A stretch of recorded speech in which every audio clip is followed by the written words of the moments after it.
സോണിയാഗാന്ധിയുടെ ഔദ്യോഗിക വസതിയായ 10 ജൻപത്തിൽ വെച്ചാണ് നാളെ രാഹുൽ ഗാന്ധി കേരളത്തിൽ നിന്നുള്ള നേതാക്കളുമായി കൂടിക്കാഴ്ച നടത്തുന്നത്. നേതാക്കളുമായി വെവ്വേറെ കൂടിക്കാഴ്ച നടത്തുമെന്നാണ് കോൺഗ്രസ് ഹൈക്കമാൻഡ് അറിയിച്ചിട്ടുള്ളത്.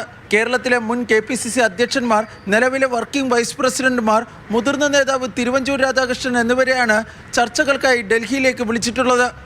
അസാധാരണമായ ഒരു വ്യത്യാസവും ഇവിടെ വന്നിട്ടില്ല. ദേശീയ നേതൃത്വമാണ് ഞങ്ങളുടെ ഫൈനൽ വാക്ക് പറയേണ്ടത്. ആ ഫൈനൽ വാക്ക് പറയുന്നതിന് വേണ്ടി ചിലപ്പോൾ ഒരു ദിവസം താമസിച്ചാൽ അത് താമസമേയല്ല.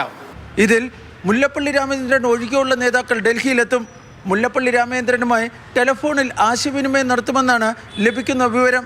കേരളത്തിലെ നിലവിലെ പ്രതിസന്ധി എങ്ങനെ പരിഹരിക്കാനാകുമെന്നതിനെ സംബന്ധിച്ച് നേതാക്കളിൽ നിന്ന് അഭിപ്രായം തേടുവാനാണ് രാഹുൽ ഗാന്ധി തീരുമാനിച്ചിരിക്കുന്നത്. ചർച്ചയുടെ ആവശ്യമില്ല, എല്ലാ ചർച്ചകളും കഴിഞ്ഞതാണ്. ഇനിയിപ്പം കോൺഗ്രസ് ഹൈക്കമാൻഡ് ഒരു തീരുമാനമെടുക്കണം. ഹൈക്കമാൻഡ് തീരുമാനമെടുത്താൽ അത് ഫൈനലാണ്. അതിന് പ്രത്യേകിച്ച് ബോധ്യപ്പെടുത്തേണ്ട ആവശ്യമില്ല. ഞങ്ങൾ ആരും തന്നെ ഹൈക്കമാൻഡിന്റെ ഒരു ഉത്തരവിനെയും ഞങ്ങൾ ലംഘിക്കില്ല. പാർലമെന്ററി പാർട്ടിയിൽ ഭൂരിപക്ഷമുള്ള KC വേണുഗോപാലിനെ മുഖ്യമന്ത്രിയായി പ്രഖ്യാപിച്ചാൽ ലീഗ് ഉൾപ്പെടെയുള്ള ഘടകകക്ഷികൾ പിണങ്ങുമോ എന്ന ആശങ്ക കോൺഗ്രസ് ഹൈക്കമാൻഡിനുണ്ട്. VD സതീശനെ മുഖ്യമന്ത്രിയായി പ്രഖ്യാപിച്ചാൽ ലീഗിന് വഴങ്ങിയെന്ന ആരോപണം കേൾക്കുമെന്ന ആശങ്കയും കോൺഗ്രസിനുണ്ട്. ഈ സാഹചര്യത്തിലാണ് മുതിർന്ന നേതാക്കളുമായി കൂടിയാലോചനയ്ക്ക് രാഹുൽ ഗാന്ധി തീരുമാനിച്ചിരിക്കുന്നത്. നിലവിലെ സാഹചര്യത്തിൽ മുഖ്യമന്ത്രി സ്ഥാനത്തേക്ക് KC വേണുഗോപാലിന്റെ പേരിനാണ് മുൻതൂക്കം. എന്നാൽ തർക്കങ്ങൾ ഒഴിവാക്കുന്നതിനായി പുതിയ ചില പേരുകൾ കൂടി ചർച്ചയ്ക്ക് വന്നാലും അത്ഭുതപ്പെടേണ്ടതില്ല എന്നാണ് കോൺഗ്രസ് ഹൈക്കമാൻഡുമായി ബന്ധപ്പെട്ട വൃത്തങ്ങൾ പറയുന്നത്.